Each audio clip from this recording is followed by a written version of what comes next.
Good afternoon, sir. Good afternoon. How are you? All good, sir. How are you? Fine.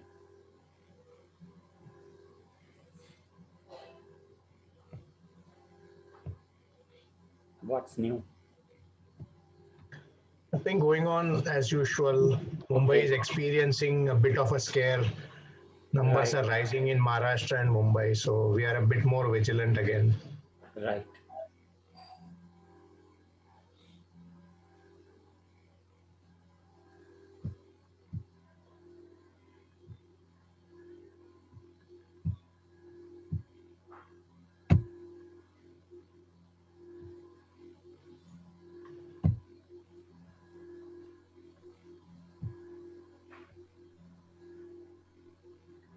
Good afternoon, sir. Good afternoon, Dr. Naveen. How are you? I'm good. Thank you for having me join your group today. It's a proud privilege.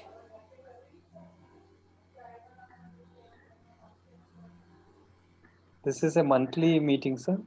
Yeah, monthly. It's a group of around 250 pediatric colleagues. Uh, we very regularly have interactions on cases, and once a month we are doing the Zoom meeting. Lovely, sir.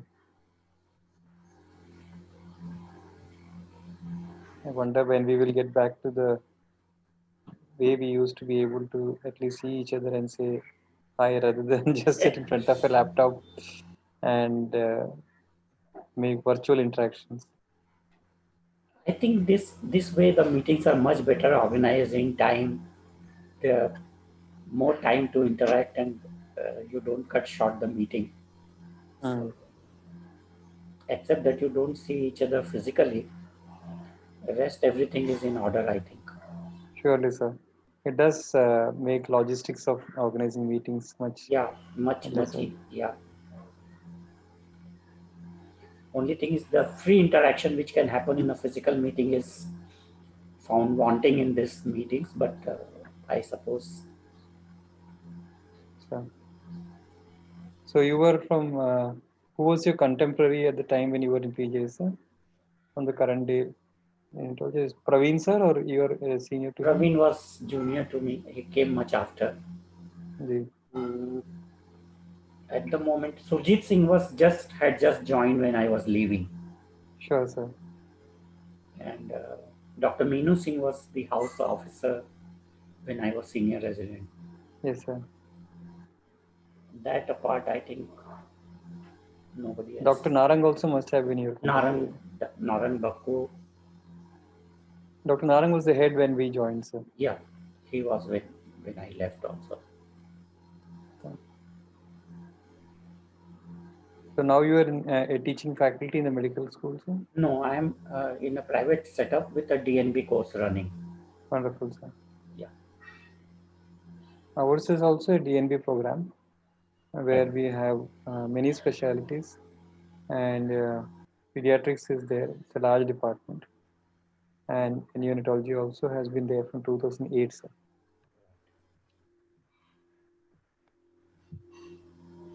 So, good afternoon, friends. It's time we started today's meeting, and it's a great privilege to welcome Dr. Naveen Jain, who, as I discovered, is from my alma mater, PGI Chandigarh. So that adds to the joy of having him in on the platform. So we discussed with Dr. Naveen and Dr. Girish, and we realized that we should have a talk on a very common topic which will benefit most of the general pediatric friends, which and necessarily most of them are practicing neonatology uh, as part of their pediatric practice. So he would be talking to us on feeding the premature babies. Over to you, Dr. Navi. Thank you, sir. And before I go on to sharing the slides, uh, I would try to focus only on one or two topics and keep the discussion short to about 20-25 minutes, so that after that we can have interaction on topics that may be of importance to the people who are in the meeting.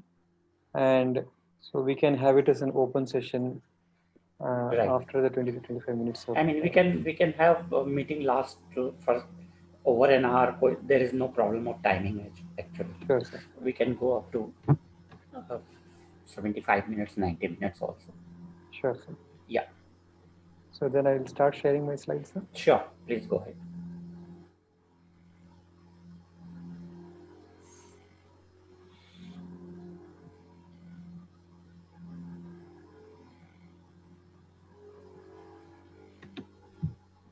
I hope my slides are visible now. Yeah. Yes. So thank you, Samvara sir and Girish Gupta sir for Girish inviting. Subramaniam. Girish Subramaniam. I'm just reflexively said Girish Gupta because Girish Gupta sir is my teacher, and so it just reflexively happened to become Girish Gupta. So today it is an online meeting, and therefore all the feeding is also going to be online only. Unlike the meetings we used to have earlier, where you could be sipping a cup of coffee and having some nutrition going on during the meeting. So I think you all will have to have your own coffees at home while you listen to the presentation today. What we expect in about 20 minutes plus of a presentation followed by a discussion is only on two focus topics. And of course, we will touch upon certain important areas of preterm nutrition. There will be a lot of focus on breast milk, and don't get bored. It is not just once again the same breast milk and a general community medicine type of discussion that breast milk is great for babies. I will take you into the depth of why and how of breast milk, and if we can succeed in getting this into the preterm and ICU, besides in a healthy baby, it will be of great worth this 20 minutes spent. And also a lot of interest in our work in iron in preterm babies, and also focus on that. Since I expect that we are not looking at babies as small as 28 to 30 weeks or even lesser, unless generated as a discussion later, I will not be touching upon parenteral nutrition in preterm babies. So this slide is showing a microscopic picture of simple formula milk on my left and your screen also, and the breast milk on the right side. You can see that the breast milk on right side has many cells. It has fat globules, whereas formula milk is just a chemical solution. It cannot have any of these live substances like the lipid-bladed molecules or the cells, which are very, very critical to the baby in several ways. Little said is about the stem cells that we are discovering now, the pluripotent stem cells that have the capacity to go into the body and make any organ of interest and construct. So this is there in the breast milk. There are stem cells which are there, which can be directly given to the baby. There are a lot of interesting things we might have learned in our days in physiology, but tend to get overlooked as we learn. One of them is a little physiology about colostrum. In the first 4 hours, virtually after birth, there are wide gap junctions between the cells of the mother's breast epithelium, which is secreting milk, so that intact protein molecules, basically immunoglobulins and proteins of relevance, can go out of the breast ducts without having to break down into smaller peptides and amino acids.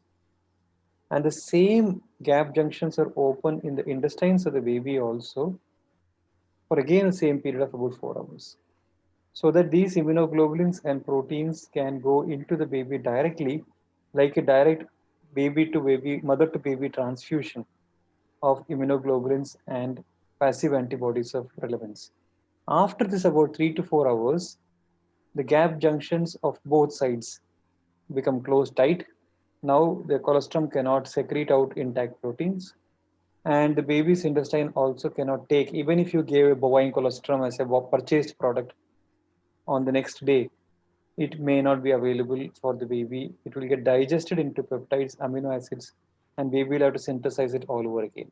So 2 points have been made in this one slide, is that the breast milk is having so many other particles like leukocytes, stem cells, fat molecules, and proteins, whereas the breast formula milk wouldn't have that. And the first few hours after birth is so critical. Now, how in a preterm baby do I manage to get this breast milk to be given or colostrum to be given in the first few hours when the baby, suppose delivering at 32 or 34 weeks, is having a mother whose breast is also 6 weeks immature. So for next 6 weeks, her breast was not designed for actually producing milk. So how do I get this mother to produce milk? This was a thought we were thinking about 10 years back. You can see the other things that I was talking about. Human milk oligosaccharides that prevent against infection, lipids, immune components, hormones, and the normal microbes which make not only prevent the attachment of pathogenic bacteria, they have a role in immunomodulation, prevention of asthma, brain inflammation, and everything. So this is important. Now, so 10 years back, we did a multi-centric audit. We and Ludhiana, Dr. Naveen Bajaj, and Cochin, Manoj, and Arvind Shenoy from Bangalore, we thought let us compare our nutrition practices to understand whether we are doing different things and we have different results. Uh, Before we even discovered the benefits of comparing, we realized that we didn't have a written policy in our unit on premature babies feeding. So if we didn't have a premature babies feeding policy, how are we going to compare? And when we started writing, we said, I want to give mother's own milk in the first few hours. Obviously, at the end of the audit, our compliance to this part of the wish was 0%. We could not give any breast milk of the same mother to the baby on the first 24 hours virtually. So we set out for a journey to find out what can be done. And we started saying we will prescribe the breast pump to the mother who is in the OT, in the labor room, so that she can't come on the first day. She may not be able to come to an ICU to use the common breast milk pump that is available, the hospital grade one. So we made them buy their own electric breast pump as the first prescription. While we were prescribing ET tubes, surfactant, and the need to ventilate, same time we would spend about 10 minutes explaining to the family that this golden substance called colostrum has to come to the baby as early as possible. And the breast pumps were stocked in the pharmacy of the hospital. They were made available just like any other medicine. And the nurse would go up to the mother and speak to her about the breast pump, demonstrate, make her pump. Very often we would get hardly any milk, sometimes not even a drop of colostrum on the first pump. Second pump, we got sometimes one drop. Third pump, after 4 hours, we got 3 drops. But the end of about less than 24 hours, we had at least this much amount of colostrum to be given to the baby.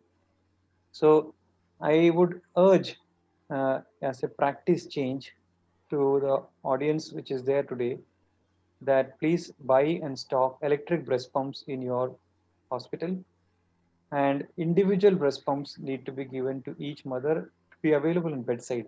You may say it's expensive, it's not.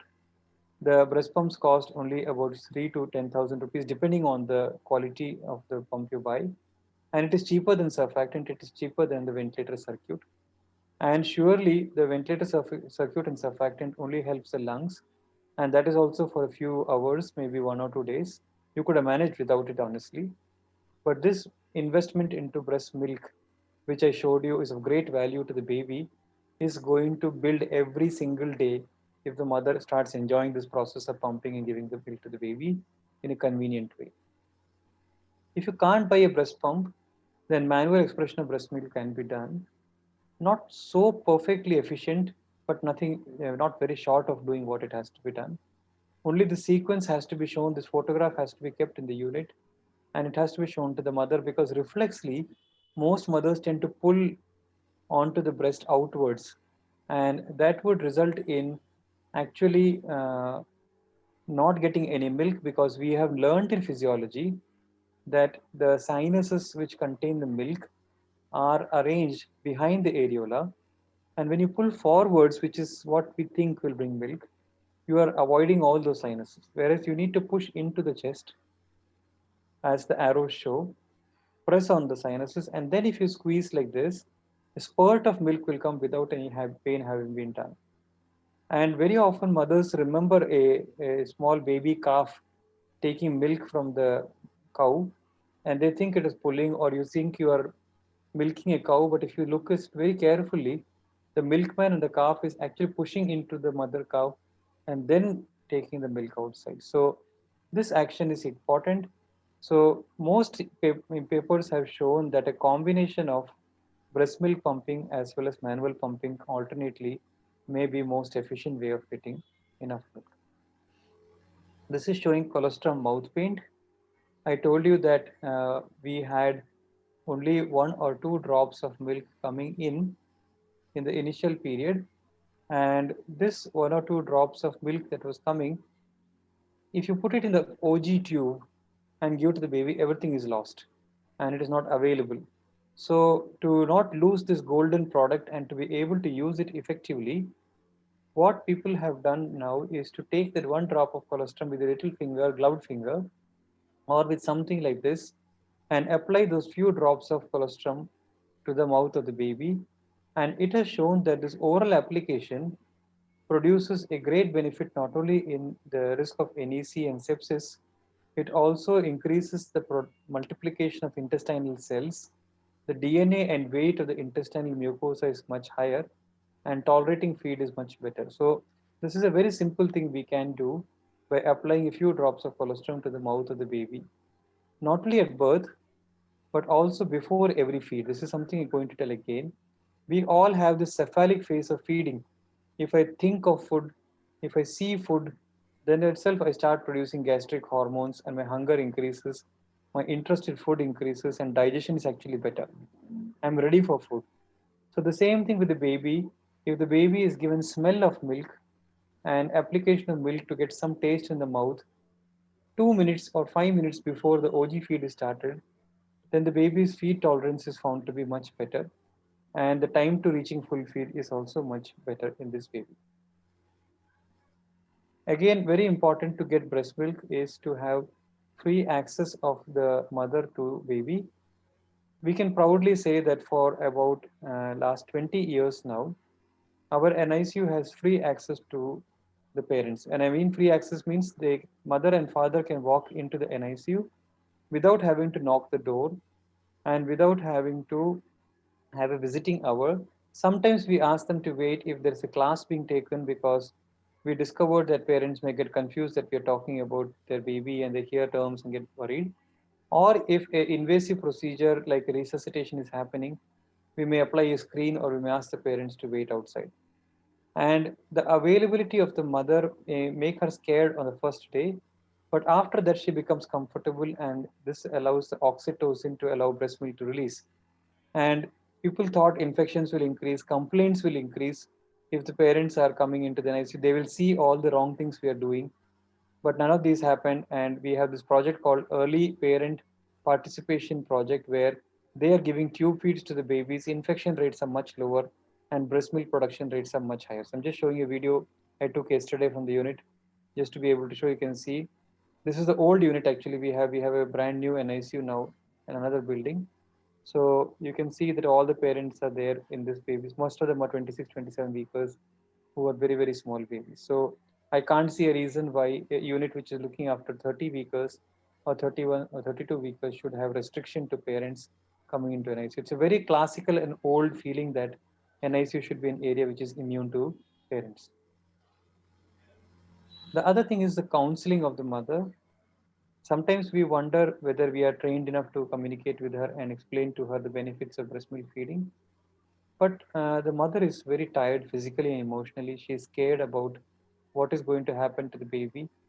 And therefore, addressing both the aspects, one is benefits of breast milk and how her efforts are going to be worthwhile, as well as addressing her fears about the baby, allows breast milk counseling to improve. So, DOM style can be used as a galactogog in a mother who says after 2 weeks of doing this breast milk pumping and coming to the NICU that I'm not getting enough milk, then you can give 10 milligram thrice a day.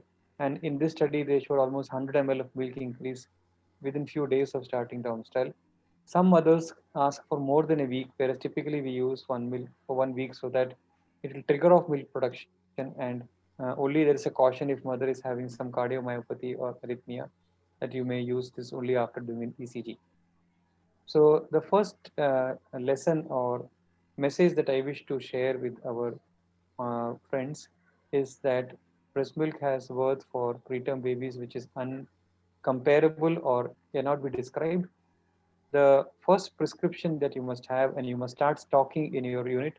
I hope the sale of breast milk pumps in your area goes up after this talk, and each one of you is having a breast milk or pump or two of them in the unit.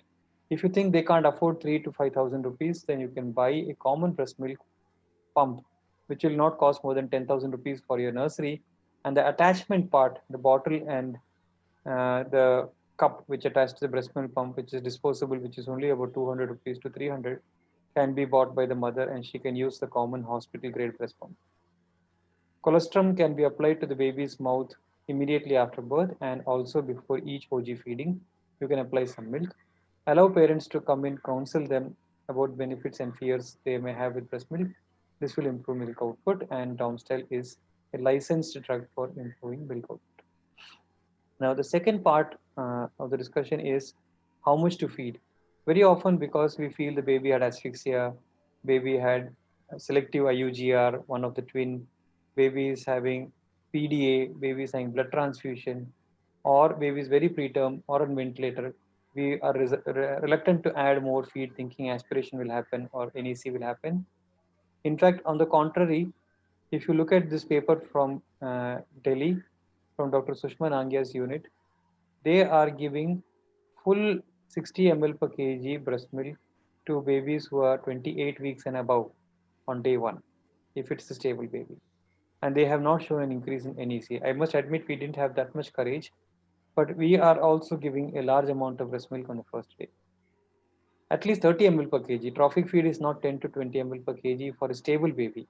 So trophic feeding of 10 to 20 ml per kg, that is small amount to 1 ml, 2 ml, is good for a 26 weeker who is having very high ventilator support or in shock. But for bigger babies, almost 1/3 of the feed on first day and second and third day.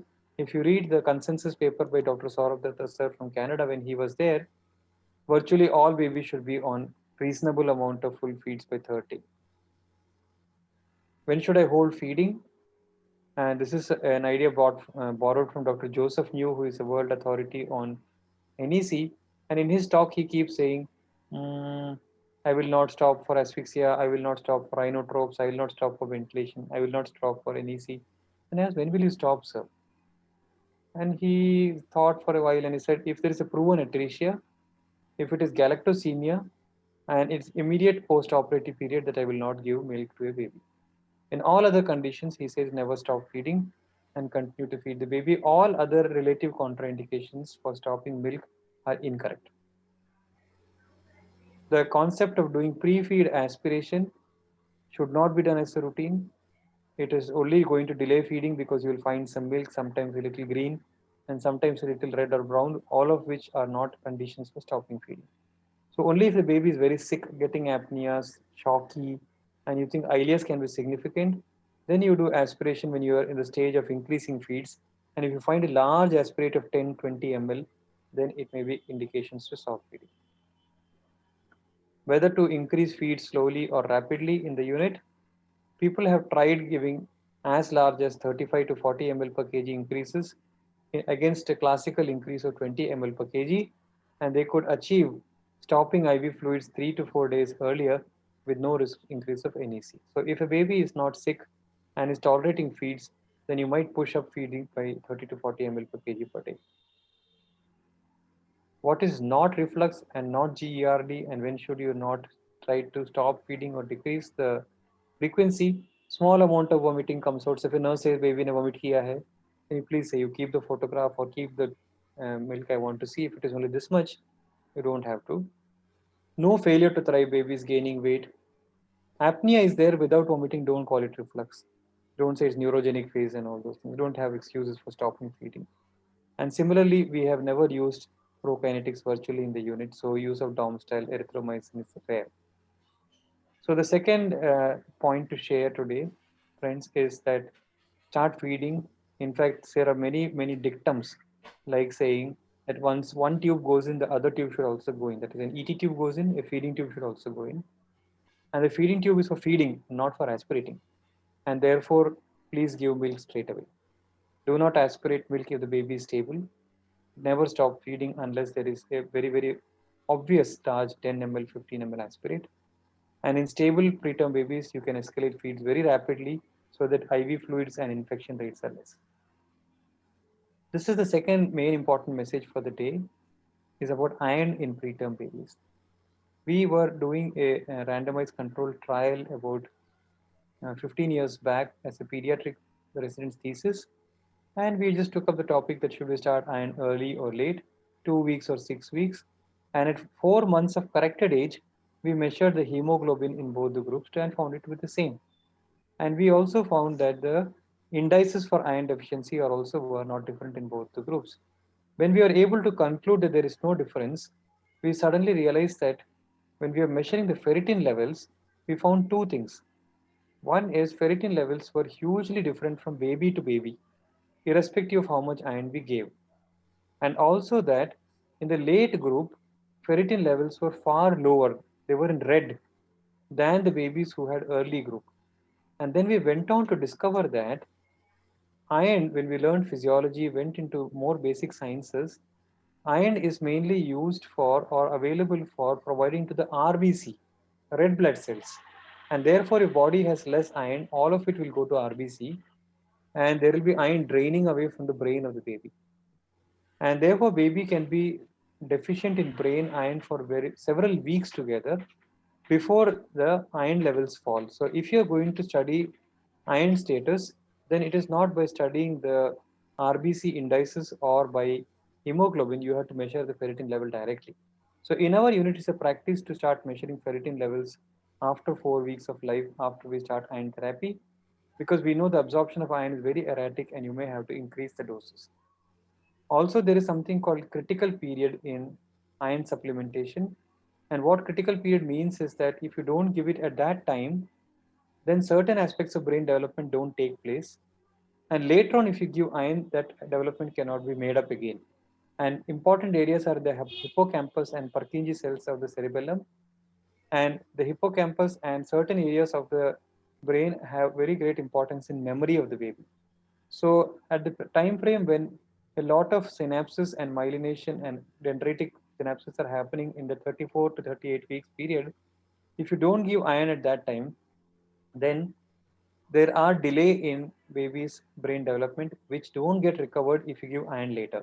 So one moral of the story is that at least by 2 to 4 weeks, every preterm baby should be on iron supplementation.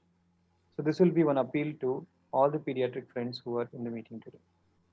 So iron is for brain, not for anemia. When you're giving this iron at 2 to 4 weeks, it is to ensure that iron is available for baby's brain. And if you're going to measure and estimate whether we are giving enough or more iron, then you measure the ferritin level and not the RBC indices to find out how much to give. Calcium has to be given as calcium phosphorus and not as calcium phosphate. And I have just shown two brands, not because I wish to promote them, but just to say that these are brands which contain calcium phosphorus. If you have other brands which are having calcium phosphorus, then please use them. There is one product called Bone C, and there is a Shellcal P, which is having phosphorus, but not Shellcal. Shellcal is calcium carbonate. So if you give calcium carbonate, it is not enough for a preterm baby. Most of the problems of preterm babies, that is metabolic bone disease, is because they're losing phosphorus from the kidney and triggering the whole process of metabolic insufficiency. And therefore, the products we give have to have phosphorus in it. Now, babies need more things. They need a lot of protein. They need phosphorus, I showed you, and I repeated protein with intention. They need iron, iodine, zinc. And to be able to provide all these things, we are using multi-component human milk fortifiers, and they must be started as early as possible. So people are trying to start previously human milk fortifier only when the baby is on 100 ml per kg feeds or nearly full feed. Now there are papers which are showing fortifiers can be added when babies on 40 ml per kg feed virtually on second day and continue. Now, how long to continue? In our unit, we used to practice till the baby is around 34 weeks because by the time baby will be breastfeeding, and if we have to again pump and add fortifier, it disturbs the cycle of breastfeeding. But some units practice alternate breastfeed and alternate express milk so that they can continue with more fortifier because that is the stage when baby needs more protein and more sodium in the growing phase, around 34 weeks to 1 month of age, till term. Plot the growth of a baby on a special growth chart, which is for preterm babies. Two ideal growth charts may be a Fenton growth charts and recently published intergrowth charts. For babies for more than 32 weeks, you can use intergrowth charts. And for smaller babies, you can use Fenton's growth chart. And you can see in this picture that baby is faltering in growth. The weight is falling and it is not tracking. And you must investigate this baby why things are going wrong. Unlike this baby who is having the growth going on track. It's a very, very valuable investment to plot both the head circumference and the weight of the preterm baby to know whether you're doing a good job. So the third lesson which we learned today is start iron for the baby by 2 to 4 weeks, at least by 1 month, 2 to milligram to 3 milligram per kg per day, and continue till 1 year of age. Give calcium phosphate, a calcium carbonate is not enough. Human milk fortifier may be started early and you may have to continue it till at least term. Some people give alternate breast milk and alternate express milk to be able to give HMF and monitor growth on preterm growth charts, not on term growth charts. Otherwise, you will not get the right answer. Now, from here, I have kept a few slides which I will continue only if we have time and if Dr. Sanva permits me to continue. Yeah, enough time. You can go ahead, please. Okay, sir. Touch upon a few recent things which are happening on preterm feeding. People realize that breast milk is very good, but sometimes mothers are not able to get enough breast milk. So breast milk banks have come up now. And in breast milk banks, which are meant to be altruistic, that means with intention to help, a mother donates milk because she has some extra milk. And this is then clean collected, just like you to collect cow's milk for manufacture of formula milk. It is then taken pasteurized and after doing bacterial testing, and the mother is also negative for hepatitis B, C, and HIV, then this milk is available to be stored and can be given to the baby. So definitely it has shown less feed intolerance, and we have used a lot of human donor milk, especially on the first week of life of very, very tiny babies, 26, 25, 24 weekers, because they used to get feed intolerance and we were not able to build them up to full feeds very often. So I would recommend this would be required only for babies who are less than 28 weeks. But please take permission from the families. Many religious groups and many people do not like another mother's milk to be given without permission. So we use only for a week because after that, the risk of NEC by or feed intolerance by giving formula milk is less, whereas the cost of this product is far, far higher. For 15 ml currently, the commercial product costs almost 200, 300 rupees. So you would be spending a lot of money. Plus, it is low in calories because it's drip milk. The milk which comes out from the mother's breast as an excessive milk, it does not contain much calories and fat, and it is definitely poorer in content of calories and protein. But and many of the cellular components are also lost in the process of pasteurization in making the product safe. It's very expensive. So towards the end of the presentation, I'm going to also challenge what my personal thoughts are on human milk, which is donor pasteurized human milk. Many people have asked why not give cow's milk. There are WHO protocols on how to dilute cow's milk for HIV affected newborn babies in regions where cost is a concern. But if you're going to use cow's milk per se, it's very easy to understand. The cow is a very large animal and the protein content for that is basically nitrogen load. When we learned our biochemistry, we remember that only protein contains nitrogen. Carbohydrate and fat, the macronutrients don't contain nitrogen. So if I give more protein, I present more nitrogen load to the kidney. It's called the renal solute load. That means more nitrogen I give, more water is required, more filtration happens through the kidney, and premature kidneys can be posted to significant risk by adding more and more protein. So that's why humanization of cow's milk will be required. That is what this formula industry is doing by reducing the protein content and make it the right amount available for the baby. What is wrong with using for a preterm baby a standard term formula? It's much cheaper. Term formulas are about half the cost of preterm formulas, so why can't I use that? You can. It is probably a little better than using cow's milk, which is unprepared. But the preterm formula is having more protein added to it, more calories, and it has more sodium, it has more phosphorus. I just discussed in the last few slides that they need more phosphorus, more iron, more protein, and more calories. So if you give a term formula to preterm babies, it is proven that they will be both having macronutrient and micronutrient deficiency states. What about coconut oil? It has gone out of fashion. It has been labeled as empty calories because it does not have any protein in it, just increasing the calorie content and does not do the job what you want to do in helping a preterm baby grow. So if you want a preterm baby to grow, it is more protein that they require. What about adding DHA? Many formula companies are now recommending the use of DHA. Currently, there is not yet a sufficient recommendation to say that your milk product should contain DHA, although there are basic science studies showing the benefits of DHA in preterm babies. Vitamin D, it has become the medicine for every disease from asthma to cancer. So just like adults also require vitamin D, term babies require vitamin D, preterm babies also require vitamin D. Some people have used larger doses, something like 800 international units per day. Some recommend, the Americans still recommend the same standard dose of 400 international units per day. Why not shared milk? This will be my last slide and the debate I have in my mind always. It is called as unpasteurized shared human milk. This is our tradition, our culture where our Lord Krishna also was given milk by a wet nurse. And if the mother who was donating milk for pasteurization for milk bank has been already tested for hepatitis B, C, and HIV, when she gives milk to the milk bank, it is now stored, it is pasteurized, and then given to you after maybe a few days. This milk is at the same risk of infection as is a powder formula or which we hate in the Infant Milk Substitute Act, saying that if I take cow's milk, it has risk of infection.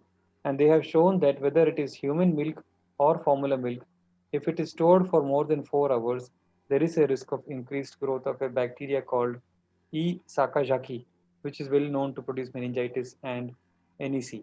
And therefore, actually, if I was having a legal power to be able to change things, then we should probably say that instead of doing complex things and make life stupid by taking milk out, sending it for screening, then pasteurizing it, then bringing it back in small bottles and dispensing to the baby and charging 400 rupees for it, it would have been going back to olden times where unpasteurized share human milk. One mother in the NICU says, look, I have a lot of milk, can I give it to your baby? It would have no loss of biological properties at all. The cells and lysozymes and the active stem cells wouldn't die, and it is coming free of cost. But of course, this is a controversial area, and I would not be able to give a scientific answer why it is not being done and what is the way forward. I will stop here and thank you for your attention, and I will take questions from Dr. Sanva and the group which is there. Thank you, sir. Yeah, thank you. First, let me check the chat box.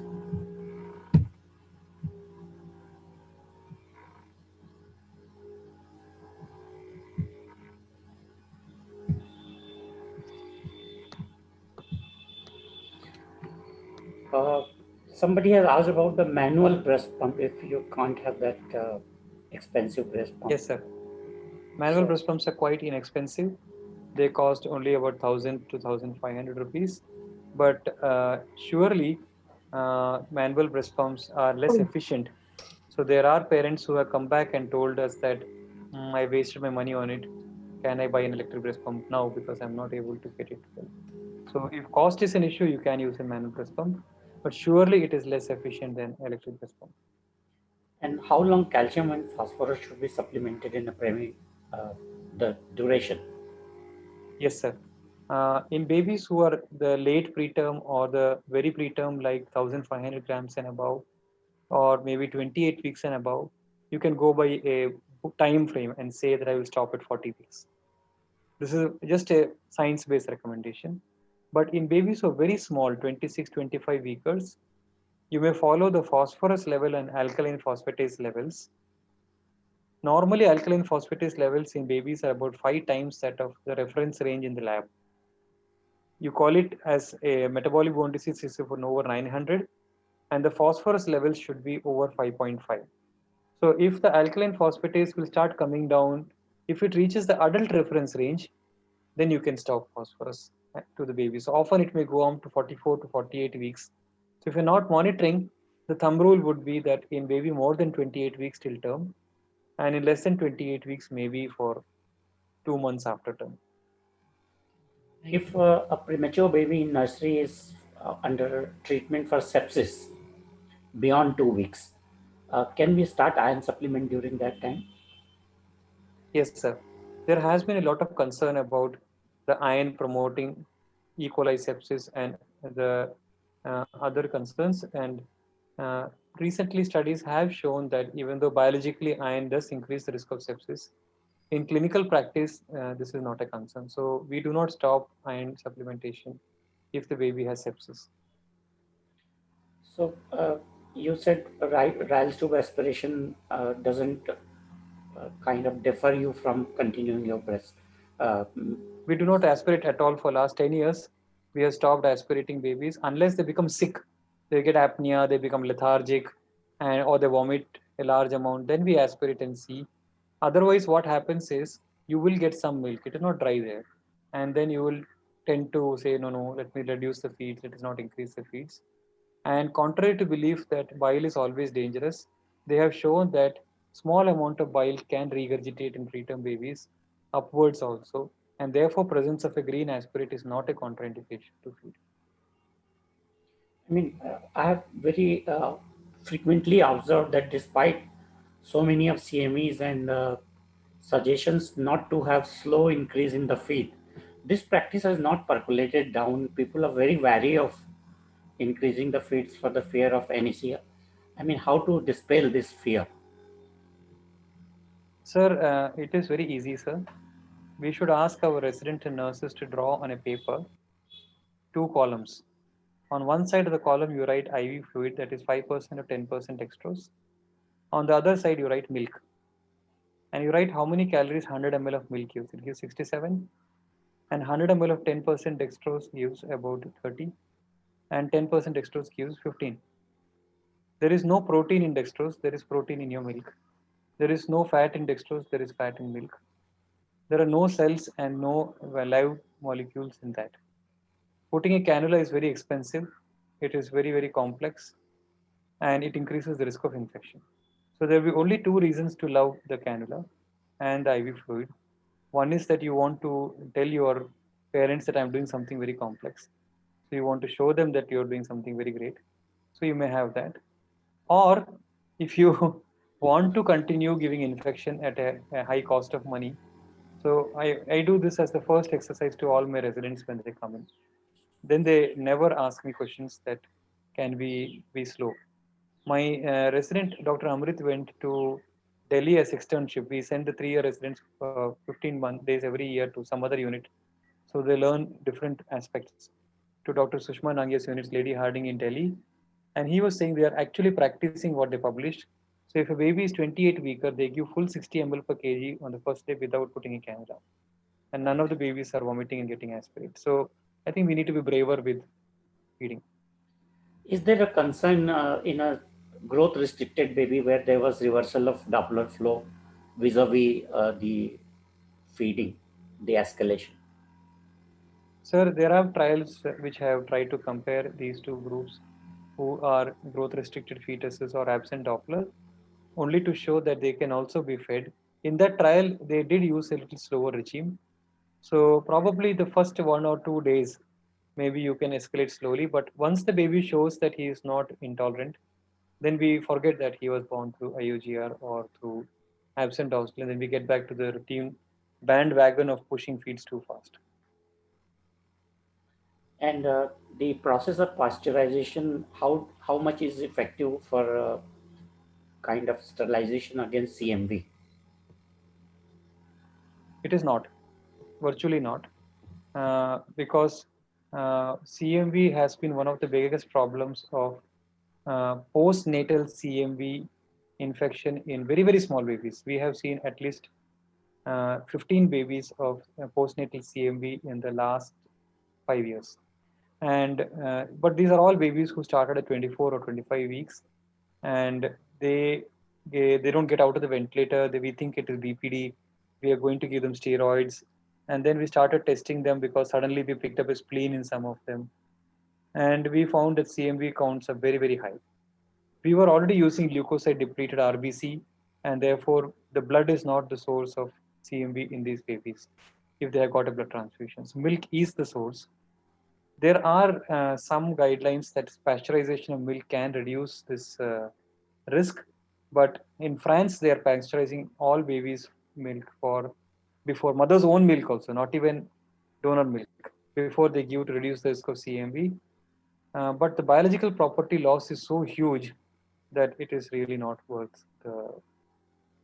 And then there is no guarantee that still all the CMV would be gone. The currently postnatal CMV which happens is not brain damaging like congenital CMV. It doesn't cause chorioretinitis. It causes only a pneumonia and sometimes poor growth. And 2 weeks of oral ganciclovir to 4 weeks is very effective. So I wouldn't suggest that we infect and then treat, but we have to really weigh the balance of missing out on untampered human milk for this fear of CMV. There is a question on HMF. Which one you prefer in your ICU? Is it HMF Lactodex or Prenan? And which one is I better? will dare to use brand names here.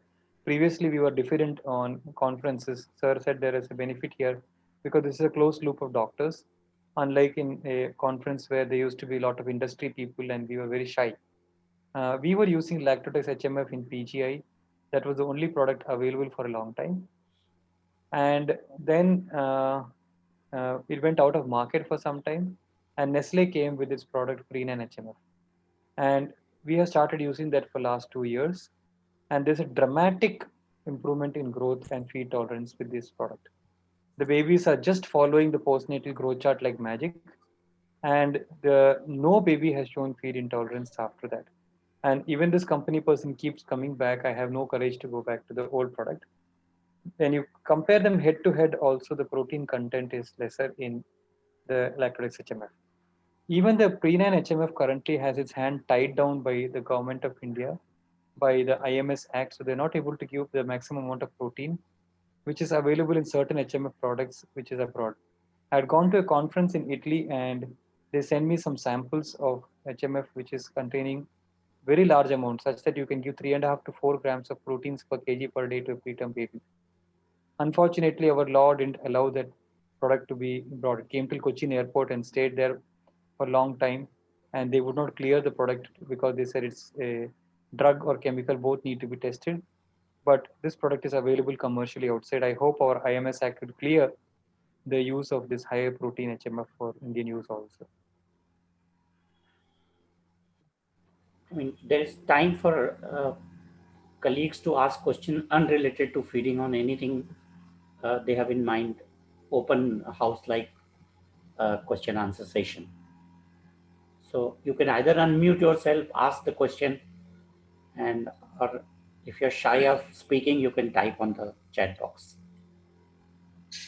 Sir, what about abdominal distension? If baby is having abdominal distension, should we measure abdominal circumference? Or what about feed? How to start for abdominal distension? You're right, sir. We were doing abdominal circumference in that period when we stopped doing gastric aspirate, because the nurses were very uncomfortable when we asked them to stop doing gastric aspirate. We said this is a new fashion thing. So that allowed them to change from one bad habit to another bad habit, which was less dangerous.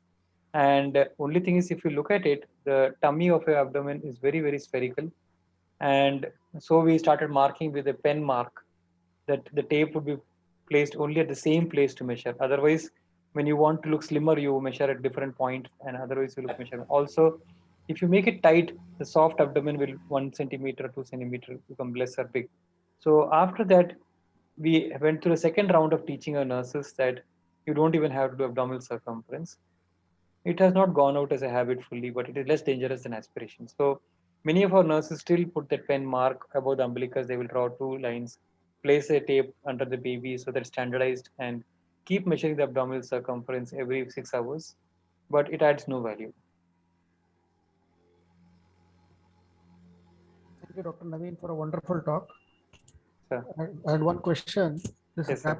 rapid escalation of feeds. Do you practice even for some reason mother's own milk is not available? The formula feeds also rapid escalation. Yes. Of course, your point is very valid that you have to be more cautious when it is formula milk. Innately, there is a risk of intolerance. But somehow, what we have found is 5th to 7th day is that magical period when the risk of sepsis becomes exponential after an IV line has been put. And therefore, it is worth taking a challenge in trying to push, even if you don't have breast milk or donor human milk, to try and give preterm formula itself, not even term formula, at that rapid escalation. If baby shows signs of intolerance, which maybe even if 10% out of 10 babies one shows, it is worthwhile to retract back and say, oh God, I should not have done this. There is some tummy fullness. But you get away with 9 babies with having to give lesser days of IV fluids. So I think we should brave it and try it out. Your take on using prebiotics for prevention of NEC? We haven't started using it, sir. We had Dr. Sanjay Patole, sir, the world authority on probiotics, coming to a unit twice. He spent 3 days with us teaching us various things and showing us in his own studies the great benefits of probiotics. Italians are using it for everything and they're just very happy about it. Some of my friends have. I'm very uncomfortable adding one more product, and there are case reports of infections happening due to the same bug. And I feel we are able to get away without probiotics, probably because our exclusive breast milk feeding rates in the NICU is higher than outside our NICU in the same hospital because of constant promoting breast milk feeding. And it may not be more than 10 to 20% babies who are getting mixed milk feeding or mostly formula milk feeding. So I think if you are on exclusive breast milk feeding, surely probiotic has no role. What should be the interval, sir, between the two feeding? The time frame between the two feeds? Time interval between the two feeding. Yeah. We have moved from 2 hourly to 3 hourly recently. That time we did that because there was shortage of nurses, to be very honest. But there are, at least in babies after the first week of life, it is not a good idea to give 2 hourly. You are not only increasing the workload on the nurses, you are also increasing the touch contact with the baby each time and disturbing the baby. So unless the baby is showing signs of feed intolerance, when you may change plans and try hourly, 2 hourly, and different things, beyond the first few days of life, I think 3 hourly feeding is a smarter idea. Okay. Thank you. Sure. On a slightly unrelated topic, Dr. Jain, Yes, sir. I have been disturbed when I see babies weighing more than 2.5 kg on exclusive breastfeeds landing up with hypoglycemia. Right. Exclusive promotion of exclusive complete- breastfeeding. On another hand, we often land up with hypoglycemia, which is such a preventable tragedy. Absolutely. Not only hypoglycemia, they come with sometimes failure to thrive and hypernatremic dehydration. Just now, my friend from medical school, government hospital nearby, called back saying that a baby came with 190 sodium, weight loss, and gangrene of the hand. So please remember that BFHI is very, very important. It is meant to promote breast milk feeding in community. It is meant to be used by a nurse who has limited pediatric knowledge. It is to be used by a community health worker, not by a pediatrician. Pediatrician is having the wisdom to judge this baby is maybe 2.5 kilo or more, but he is looking growth restricted to me. He doesn't seem to have achieved his potential. I can judge by my practice that this baby is crying too much. There is a condition called as a hypoglycemia producing condition called as medium chain triglyceride problems. In this condition, you can have a baby having hypoglycemic seizures also. You take fasting hypoglycemia between feeds. So I can easily narrate a story of a friend of mine who is my classmate, and his child was taken to the hospital saying the baby is crying excessively. The pediatrician very religiously told that you will get enough milk. Went back. Second day went to emergency room. Baby is crying. Third day came with seizures, and that child is now having cortical visual blindness, mental retardation, cerebral palsy, and everything. So don't become dogmatic. Don't become stuck up. So you must try to promote breast milk feeding. We have two lactation nurses in the unit. We give encouragement to mothers to give only breast milk. But if you're faced with a medical situation where you think there is excessive crying, you think a baby is looking growth restricted, you think the baby is a late preterm, not early term, 37 weeks, these babies may not be capable of managing. And you must be prepared to give some formula milk, reminding the mother that it is a medicine. So in our hospital, formula milk has to be prescribed on the drug chart. It cannot be given by the nurse by their own wish.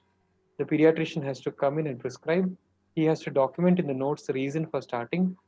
And just like any other drug, it has to be told how much dose, when will you stop, and also how to prepare has to be demonstrated to the family. We tell them that this is the second best milk that is available. Best milk is brother milk. I am telling this long story only to say that it's not that we are anti BFHI, but we need to remember that inside a hospital.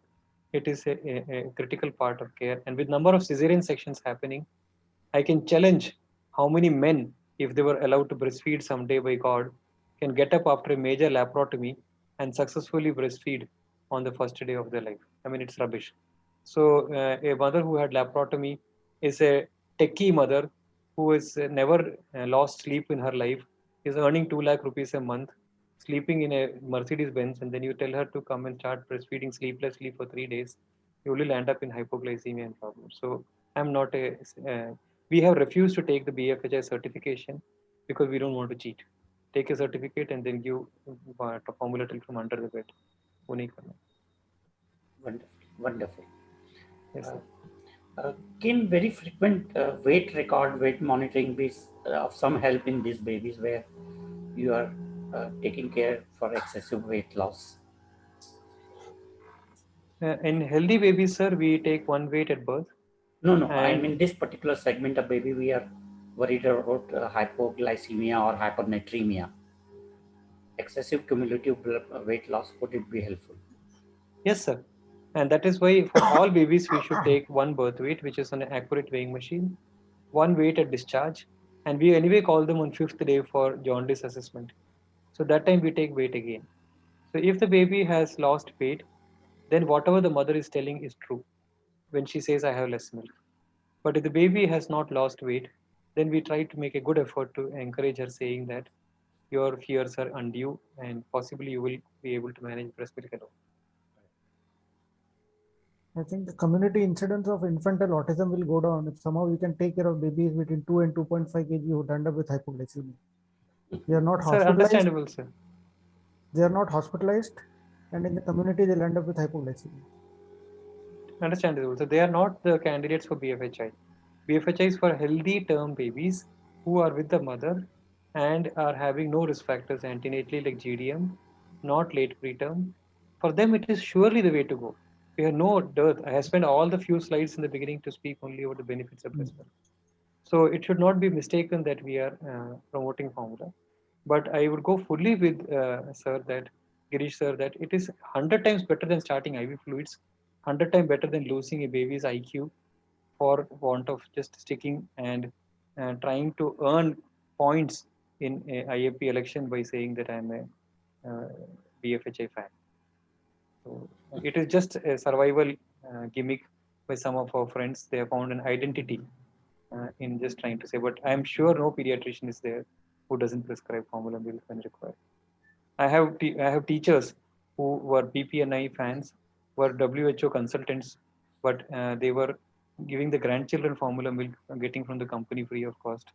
So please let's not preach something else and practice something else.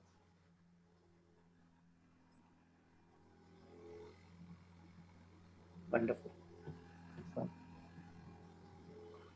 Any other question on anything related to neonatology.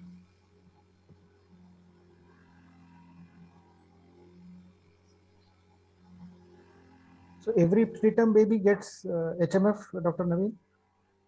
Yes, sir. Although this is not a universal guideline world over, Hmm.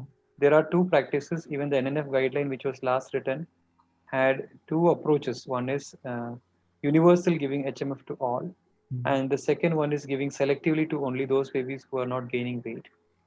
But I would propose giving to all because it is not all about macronutrients about weight. We're talking about iron, we're talking about phosphorus, we're talking about iodine, we're talking about many of these are quite less in the preterm milk. They have shown that a preterm mother on the first 3-4 days produce milk with more protein actually. But after that, rapidly there is a decrease in the amount of protein in the preterm mother's milk to the level that may become only 0.5 to 0.6 grams per day. And this mother is struggling with a preterm baby, her nutrition is affected. So you would need more protein for the baby to grow. And that does not come from any of the calcium, phosphorus, or any of the iron. So protein is the biggest reason why I would give HMF to all. We have even contemplated changing our practice of stopping HMF at 34 weeks because at 34 weeks we wanted babies to do only breast milk feeding, and if you express each time, it makes the process complex, reduces the breast milk feeding rates. So we used to give this, but recently we started wondering whether we should do what some of my friends are doing: alternate breast milk and alternate express milk, so that HMF also can be given. Okay. I think So you send them home with this instruction? Alternate breastfeeds to be added. Currently, we are not doing that, but we are thinking about this change in practice. There is one profound statement in the chat box. I don't know if Dr. Naveen will endorse that view. One of the colleagues has written that day one feeding is most important and most difficult, needs to be augmented even with healthy babies and normal delivery. Would you agree with Yes, this statement? Event to be, sorry, I didn't get the last part, sir. Day one feeding is the most important and most difficult. Yes. Needs to be augmented even with healthy babies and normal delivery. Absolutely, sir. And there are things that we could do successfully in the hospital, which was already happening in government hospitals when I was a student. That is, there was a single room for post LSCS mothers and babies. But when I came to private sector, initially, the LSCS mothers used to go to a surgical ward immediately after surgery for 2-3 hours. And those wards were not friendly for babies and mothers to be together. So it took a few hours for a few years of discussing with the institution, but now for about 10 years, we now have a mother and baby NICU. And the nurse who is in that mother and baby NICU is trained to help both the mother and baby. We do encourage the mother to put the baby prone onto the tummy if she cannot turn to the side. And there's nothing wrong in lying down and feeding. This is another wrong thing which has gone on for decades with reason that if you lie down, the baby will aspirate and die. If that was the case, most of us would have died by now, because I'm sure all of our mothers got tired at some time and lay down and fed us. So nothing wrong with that. So nothing will happen. No ear infection will happen. No choking will happen. You please be kind to the mother. Let her lie down and feed. At least she will feed the baby successfully. So on the day one itself, the mother can turn in lateral position if she is able to, or the baby can lie prone on the mother and she can breastfeed. So I fully agree with the statement that we need to promote early feeding, first hour feeding.